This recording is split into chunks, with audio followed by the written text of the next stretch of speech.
Premier league ফুটবলের শিরোপাজয়ী Liverpool ক্লাবের বিজয় মিছিলে সমর্থকদের উপর চলন্ত গাড়ির ধাক্কায় অন্তত ২৭ জন আহত হয়েছেন। তাদের মধ্যে ২ জনের অবস্থা গুরুতর।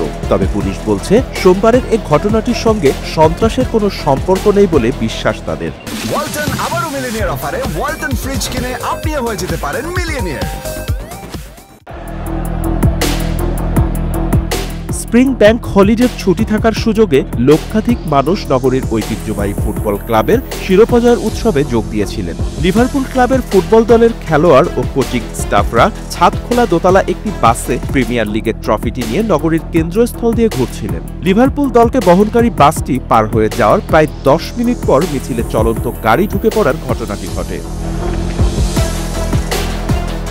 এই ঘটনায় আহতদের প্রতি সমবেদনা প্রকাশ করেছেন ব্রিটিশ প্রধানমন্ত্রী কিয়ার স্টারমার। লিভারপুল ফুটবল ক্লাবও আহতদের প্রতি সমবেদনা প্রকাশ করেছেন।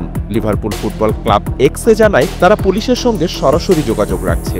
এক বিবৃতিতে ক্লাবটি জানায়, এই মারাত্মক ঘটনার শিকারদের জন্য আমাদের প্রার্থনা ও সহমর্মিতা রইল। ২৭ জনকে হাসপাতালে নিয়ে যাওয়া হয়েছে এবং ঘটনাস্থলে চিকিৎসা দেওয়া হয়েছে ২০ জনকে। হাসপাতালে নেওয়া ২৭ জনের মধ্যে ৪ জন শিশু। তাদের মধ্যে এক শিশু ও এক প্রাপ্তবয়স্ক গুরুতর আহত। গাড়ির নিচে আটকা পড়া ৪ জনকে দমকল কর্মীরা উদ্ধার করেছেন। পুলিশের অস্থায়ী উপপ্রধান কনস্টেবল জেনি সিমস সাংবাদিকদের বলেছেন, আমাদের বিশ্বাস এটি একটি বিচ্ছিন্ন ঘটনা। এখন এই ঘটনার সঙ্গে সম্পর্ক আছে এমন অন্য আর কারো খোঁজ করছি না আমরা।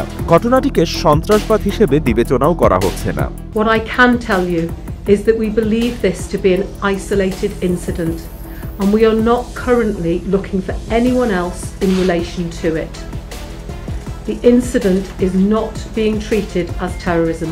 পুলিশ জানায় তারা লিভারপুল এলাকায় ৫৩ বছর বয়সী এক শ্বেতাঙ্গ ব্রিটিশ পুরুষকে গ্রেফতার করেছে। তিনি গাড়িটি চালাচ্ছিলেন বলে ধারণা করা হচ্ছে। বাপ্পি খান, SA টিভি ডিজিটাল।